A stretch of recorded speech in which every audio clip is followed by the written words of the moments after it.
So I said to folks in my class earlier, right, the definition of a weed is any plant growing anywhere you don't want it. But if it's food and medicine, is it still a weed?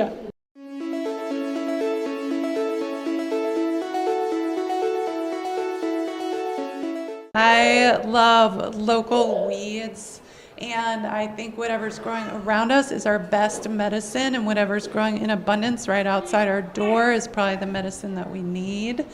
And in my spring Appalachian tonics class just a little while ago, the first herb that I started talking about was dandelion, and I have a very special love of dandelion. I even have it tattooed on my chest. So I tend to love the stubborn weeds that will grow anywhere.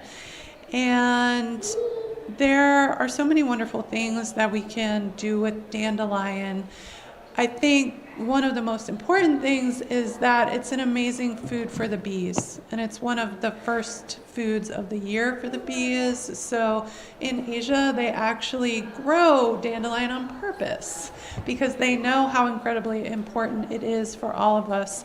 So I just want to preach about dandelion and my love about it and how important it is for all of us. And it's a wonderful food. I love to make fritters out of the flowers. We can infuse it into oil.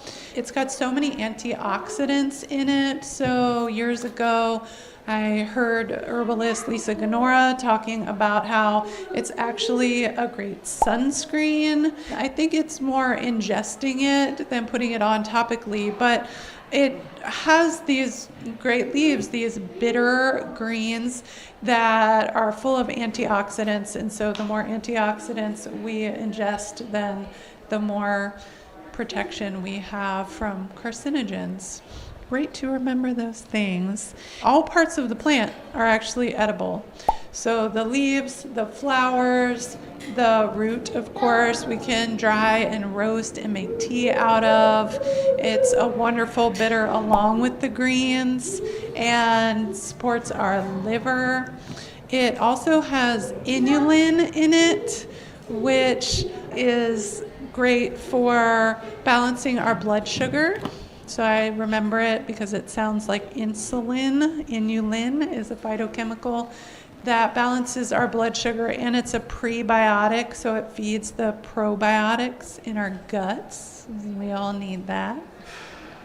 I actually learned from Linda Black Elk in my podcast that you can take the stems of the dandelion and blanch them and then substitute them for noodles. Right? So cool. She said her botany professor did that in class. I was like, what?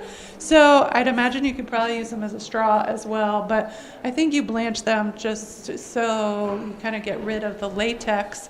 But the latex in the dandelion is good for warts as well, topically. So many wonderful things with dandelion. And they reach down deep into the earth and pull up those minerals, help break up the soil.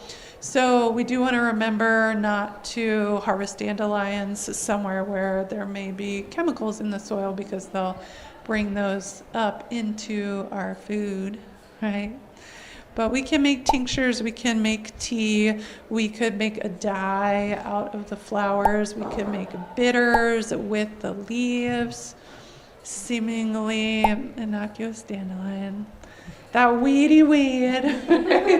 So I said to folks in my class earlier, right, the definition of a weed is any plant growing anywhere you don't want it. But if it's food and medicine, is it still a weed? Oh my gosh, something for y'all to think about.